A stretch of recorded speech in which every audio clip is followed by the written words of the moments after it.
प्रधानमन्त्री मार्क कार्नीले हिजो जुलाई 26 का दिन अटवाको एउटा ग्रोसरी स्टोर अगाडि उभिएर एउटा विशेष सम्बोधन गरेका छन्, अनाउन्समेन्ट गरेका छन्। क्यान्डीले जनताले ग्रोसरी र अतिरिक्त सामानमा बढेको महँगाई र त्यसबाट भोगेको प्रेसरको अनुभूतिलाई सम्बोधन गर्न उनले विभिन्न राहतको प्याकेज घोषणा गरेका छन्। उनले भनेका छन्, the global landscape is rapidly changing. The world's rapidly changing. That's leaving a cloud of uncertainty and worry hanging over all of us, Canadian businesses, Canadian workers, Canadian families. Our government's focused on what we can control, and that starts with building a stronger, more resilient Canadian economy. So Canada is less reliant on a single trading partner, and we are more resilient to global shocks, what happens outside of our country. So we're starting to fundamentally transform our economy, building a stronger, more resilient, more independent Canada. It's already getting results. Dozens of new partnerships abroad, launching Build Canada homes, fast-tracking major nation-building projects. Our economy, Canada's economy, has created 190,000 jobs on net since August. In absolute terms, that's more than the United States over the same period. We have the right plan. The world is knocking at our door, and momentum is building. But as the Minister of Finance just said, the biggest payoffs will take time. And many Canadians are feeling the pressures right now of everyday expenses. Canadians need a boost today and a bridge to tomorrow. And that's why Canada's new government has been relentlessly focused on making life more affordable for Canadians. On day one, we cancelled the consumer carbon tax, bringing down gas prices by 18 cents a litre. We then cut taxes for 22 middle-class Canadians, saving a two-income family up to $840 this year.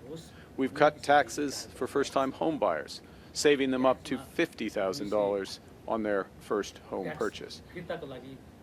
Out east, we've reduced tolls for vehicles on the Confederation Bridge, cutting them from over $50 to $20, and cut fares by 50% on ferries in Atlantic Canada. As the Minister just mentioned, we launched automatic federal benefits, which will help 5.5 million lower-income Canadians get the benefits to which they are entitled, like the disability tax credit, and indeed the new measures that we're announcing today. We made the National School Program permanent, feeding 400,000 children healthy meals while saving their parents $800 per year on groceries. We also have a series of initiatives that will improve affordability by making structural changes to our economy. That's like building lots of affordable housing through Build Canada homes. And last week's new strategic partnership with China will make available tens of thousands of affordable electric vehicles in Canada. Now, bigger picture, overall inflationary pressures are easing. The consumer price inflation rate is back in the Bank of Canada's target range, and average wages in our country have consistently grown faster than the rate of inflation since this government took office. Fees for childcare across Canada have dropped by around 35% over the last 3 years, thanks to our childcare program. The average cost of cell services has fallen by more than 40% since 2020. That is, if you're able to switch plans. Gas prices have dropped by 14% from where they were a year ago, helped by that elimination of the consumer carbon tax. That's all good news. And with our economic plan kicking into gear, there's more good news on the horizon. But at the same time, for many Canadians, the cost of groceries and everyday essentials has been too high for too long. They need more support now. The pandemic caused inflation to spike worldwide, pushing up those costs of groceries and essentials, including rent. Global supply chain shocks, subsequently shocks caused by tariffs, weather events from our changing climate, and geopolitical disruptions have caused food prices to rise faster than overall inflation. So orange juice is up 12% year on year, ground beef up 19%, coffee and tea up by 24%. So last week, just a few days ago, in Quebec City, our cabinet convened and we focused on how to make life more affordable for Canadians now, and also how to tackle the root causes of food insecurity in Canada. Those deliberations including a long conversation with Kirsten Beardsley, the CEO of Food Banks Canada, to talk about these critical issues and what different levels of government can do to address them. You know, one of the best things, and there are many great things about our country, but one of the best things about our country is that we look out for each other, that we believe our economy is strongest when it serves every Canadian.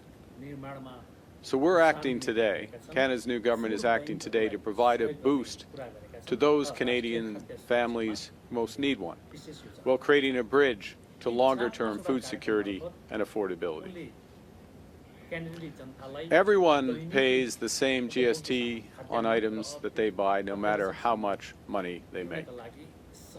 But since groceries and other essentials make up a larger share of the budget of lower-income Canadians, the GST puts a higher burden on those less well off. The GST credit has helped to make our tax system fairer by returning a portion of the federal sales tax to Canadians with lower incomes, providing relief for people who feel the extra cost at the checkout most acutely. The rise in food prices means that a lot of these Canadians need more support right now. So today we're announcing that our government is launching the new Canada's Groceries and Essentials benefit. This will deliver hundreds of dollars more into the bank accounts of more than 12 million Canadians. Starting this year, we're taking the existing GST credit amount and raising it by 25% for 5 years. And in addition, we're providing a one-time payment equivalent to 50% of the GST credit this year. So what does that mean? Well, right now, a family of 4 receives about $1,100 a year with the existing GST credit. With the new Canada Groceries and Essentials benefit, that same family will receive up to $1,890 this year and about $1,400 a year for each of the next 4 years. A single person receives about $540 a year with the existing credit. With the new benefit, that person will receive up to $950 this year and about $700 a year for the next 4 years.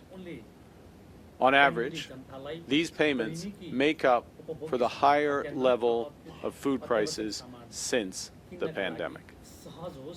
In parallel, we're working to address the root causes of inflation and working on longer-term solutions to bring down the cost of groceries in Canada. That starts by improving the resilience of our supply chains. Because when issues arise in supply chains, from transportation to process to distribution, costs rise at every step along the way, and these costs end up on grocery bills. Tariffs, for example, are part of that problem. In September, the government launched what we called a new strategic response fund to help sectors across our economy, those impacted by tariffs, to adapt, to diversify, and to grow. And today, we are committing $500 million from this fund to support capital investments to help food businesses expand capacity, increase productivity, and strengthen our food supply for the future.